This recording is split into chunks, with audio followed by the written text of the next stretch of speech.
నిజాయితీ విలువ.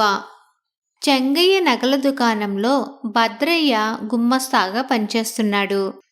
భద్రయ్య నిజాయితీపరుడు. అతని జీతం డబ్బులతో అతని కుటుంబం సుఖంగానే జరుపుకుంటున్నది.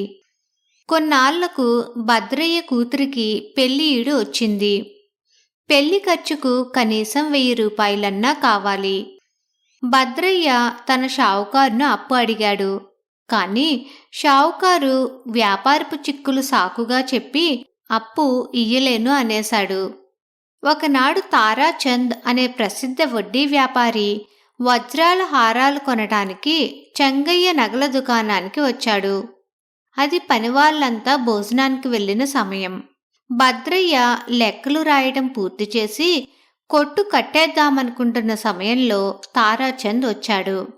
తారాచంద్ తనకు కావలసిన హారాలు తీసుకుని వాటి మీద తన పేరు చెక్కించుకుని భద్రయ్యకు డబ్బు ఇచ్చి వెళ్ళిపోయాడు. అతను వెళ్ళిపోయాక భద్రయ్య తన పని పూర్తి చేసుకుని లేచి కొట్టు మూసే ప్రయత్నంలో ఉండగా చిన్న సంచి నేల మీద కనిపించింది. దాన్ని విప్పి చూస్తే అందులో తారాచంద్ కొన్న హారాలున్నాయి. వాటిని చూడగానే భద్రయ్యకు తన కూతురి పెళ్లి జ్ఞాపకం వచ్చింది. వాటిని అమ్మితే కూతురి పెళ్లికి కావలసిన డబ్బు చేతికి వస్తుంది. ఇన్నాళ్ళు నిజాయితీగా బతికిన భద్రయ్య అంత తేలిగ్గా దురాలోచనకు లొంగలేకపోయాడు. కాని అవసరము, అవకాశము కలిసి వచ్చి అతని నీతిని చెడగొట్టాయి. అతను ఆ హారాలను తీసుకుని పెద్ద బజారుకు వెళ్ళాడు. హారాలను కంసాలి కోమరయ్యకు అంటగట్టి డబ్బు తీసుకుందామని భద్రయ్య ఉద్దేశం. కోమరయ్య దొంగ నగలను కొంటాడు. పెద్ద బజారులో ఇసుక వేస్తే రాలనంత రద్దీగా ఉన్నది. జనాన్ని తోసుకుంటూ కోమరయ్య ఇంటికి చేరి జేబులో తడుముకుంటే సంచి లేదు. భద్రయ్య గుండె గుబేలుమన్నది. ఆ సంచిలో హారాలతో పాటు అతని నెల జీతం కూడా ఉన్నది. ఆశ తీరక భద్రయ్య తాను వెళ్లిన దారి పొడుగునా వెతుకుతూ నగల దుకాణం దాకా వచ్చి కొట్లోనన్నా పోయిన సంచి దొరకవచ్చునని మూఢంగా నమ్ముతూ దుకాణం తెరిచాడు. ఇంతలో దుకాణం ముందుకు ఎవరో వచ్చారు. భద్రయ్య అటు చూసి కొయ్యబారిపోయాడు. యముడులాగా తారాచంద్ నిలబడి ఉన్నాడు. బహుశా అతను తన హారాలను కొట్లోనే వదిలినట్టు తెలుసుకుని వాటి కోసం వచ్చాడేమో అనుకునేసరికి భద్రయ్యకు ముచ్చెమటలు పోసాయి. ఇంతల్లో తారాచంద్ హారాల సంచి పైకి తీసి ఒకసారి సానపట్టి చూడండి అన్నాడు. తాను పోగొట్టుకున్న సంచి తిరిగి తారాచంద్ చేతికే ఎలా వచ్చిందో భద్రయ్యకు అర్థం కాక మతిపోయినట్టయింది. అతను బంగారాన్ని గీచి చూసి ఇవి అసలు హారాలే, కాని మళ్ళీ తెచ్చారెందుకు అని అడిగాడు. తారాచంద్ అప్పుడు ఇలా చెప్పాడు. అదంతా ఒక కథ. నేను బజారు వెంట పోతూ చూసుకుంటే నగల సంచి లేదు. గుండె జారిపోయింది.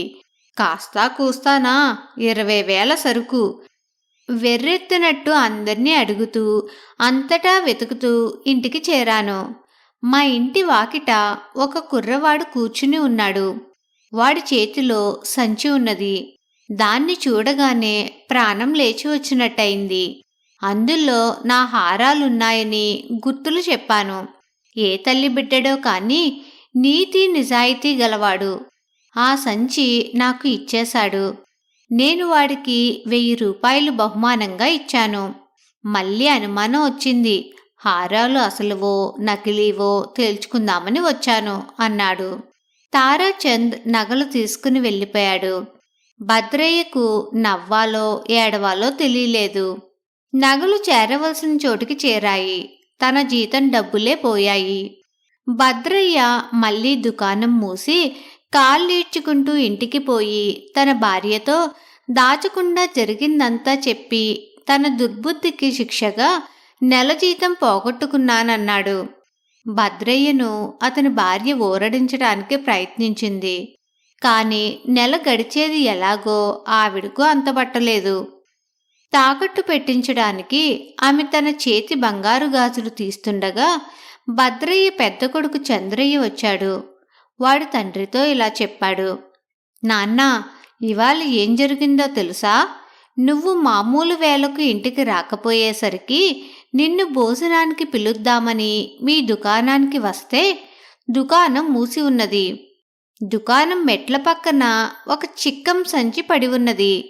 తీసి చూస్తే అందులో 2 వజ్రాల హారాలున్నాయి. ఎవరి సొమ్ము వారికి అందించడం నీతి అని నువ్వు చెబుతుంటావు కదా. హారాల మీద తారాచంద్ పేరు ఉన్నది. వెంటనే అతని ఇంటికి పోయాను. కొంచెం సేపటికి తారాచంద్ ఇల్లు చేరి హారాలు గుర్తులు చెప్పి సంచి తీసుకుని నాకీ బహుమానం ఇచ్చారు అంటూ 1000 రూపాయలు అతని చేతిలో పెట్టాడు. తన దుర్బుద్ధి తనను శిక్షించిందనుకున్నాడు. కానీ తన కొడుకు యొక్క నిజాయితీ తనను కాపాడినందుకు భద్రయ్య సంతోషించాడు.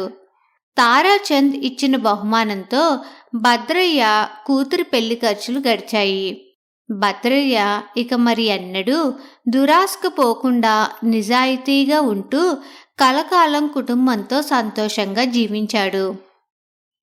కథ సమాప్తం.